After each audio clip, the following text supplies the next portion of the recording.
Thank you, Madam Deputy Speaker. I want to first congratulate my honourable friend, the member for Erith and Thamesmead, for bringing this very important debate. It's an honour to speak in this debate at a time when Black History Month is more important than ever. Across the world, racism and the far right are on the rise. Yet we have also seen the largest mobilisation of peaceful global anti-racist protests for decades in the form of the inspiring Black Lives Matter movement.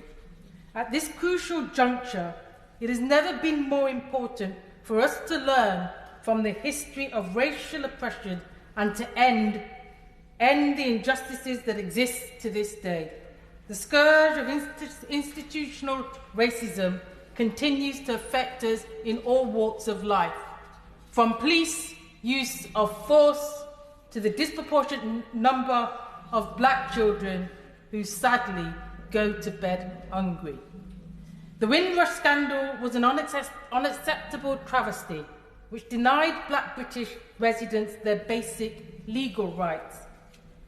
And yet today, as we've learnt already, it's been revealed that the 18-month-long Windrush compensation scheme has seen the Home Office pay out just £1.3 million across 168 cases, which accounts for just 11% of claims lodged since April 2019. That's to our shame. The official inquiry into the scandal concluded that it was caused by institutional failures to understand race and racism. If recent events are anything to go by, the government still has not yet learned any lessons from this scandal. During the Black Lives Matter movement, we've rightly seen renewed calls for our schools to teach the true brutal history of the British Empire and the legacy of imperialism, colonialism, slavery and racism, which continue today to have a generational impact. Madam Deputy Speaker, as we reflect in the wake of the brutal police killings of George Floyd and many others, it's crucial to recognise that the United Kingdom has been central to the historical subjugation of African Americans. It's estimated that Britain transported 3.1 million Africans, around 25% of slaves, to its colonies. And when slavery was abolished, so-called in 1807, it provided 46,000 slave owners with today's equivalent of 17 billion in reparations. The British government only paid off its obligations to former slave-owning families and organisations in 2015. And so therefore, until then, Black British taxpayers have been paying to compensate those that imprisoned our ancestors. The brutality of modern racism cannot be separated from this history. Yet still I stand here today, and there will be many watching through my eyes the treatment of me as a Black woman.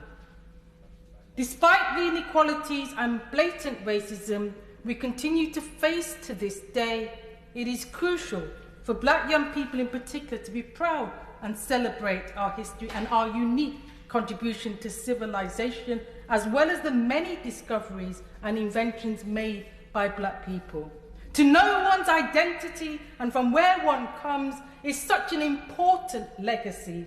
For Black children and young people, it would mean so much more, for they are being denied a proud and true legacy. There is much we can be proud of. Many crucial inventions and discoveries were made by Black people. Within the earliest civilizations, from the Kingdom of Kush to ancient Egypt, Black people played a pivotal role in advancing human civilization.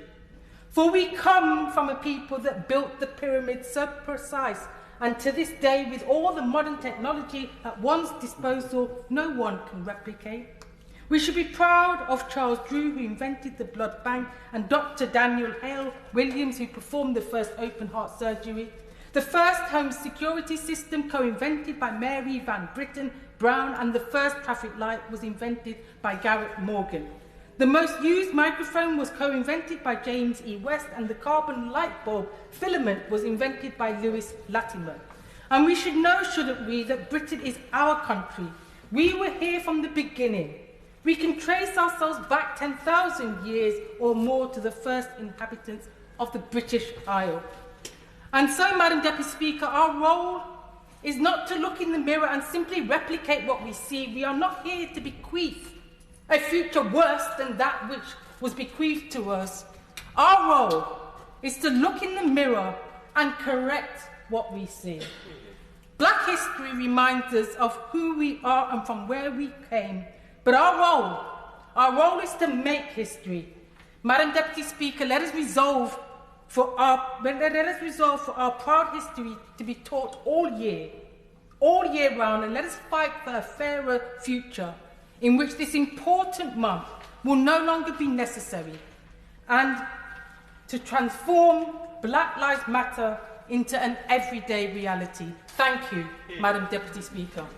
34 and 35 withdrawn. So James Sunderland.